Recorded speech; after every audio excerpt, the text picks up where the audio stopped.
هل لاحظتم اختفاء القطط يوم عيد الأضحى؟ الجميع يتساءل عن سبب ما كان اختفاء القطط يوم عيد الأضحى، وكان يحكى في القدم أن القطط تذهب يوم عيد الأضحى إلى الحج، وهذا تفسير الأمهات لأبنائها عند طرحهم نفس السؤال. وبمناسبة عيد الأضحى وللبحث عن إجابة السؤال، قام بعض من رواد مواقع التواصل الاجتماعي بإطلاق تحدي على الفيسبوك وتويتر للبحث عن القطط يوم العيد، وذلك من خلال البحث عنها وتصويرها بجانب شيء يدل فعلا أن الصورة التقطتها صبيحة يوم العيد، ثم نشرها على هاشتاغ.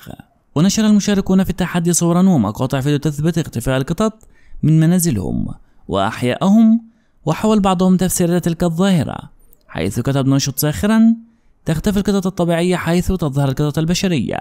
وعلق ناشط آخر: أنا مع هذه القاعدة، لأن يوم عيد الأضحى هو يوم عرس بالنسبة للقطط والكلاب وما جاورهما، فهي مدعوة للحضور في المزبلات، وهذا سبب وجيه للاختفاء.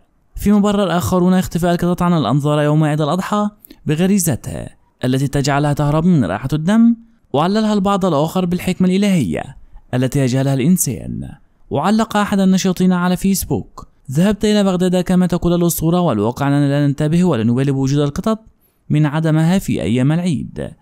الكل منهمك بتناول الطعام ووفرة اللحم، وعندما ننتهي من الخروف ولم يبقى إلا القليل تظهر لنا القطط لتزاحمنا على بقايا الأضحية. وقال ناشط آخر: أنا أرجح أن هذه غريزة منحها الله للقطط لحكمة ما، والشواهد على ذلك كثيرة، كهروب واختفاء الحيوانات حين يقترب الكوارث كالزلازل وغير ذلك، والله تعالى أعلى وأعلم.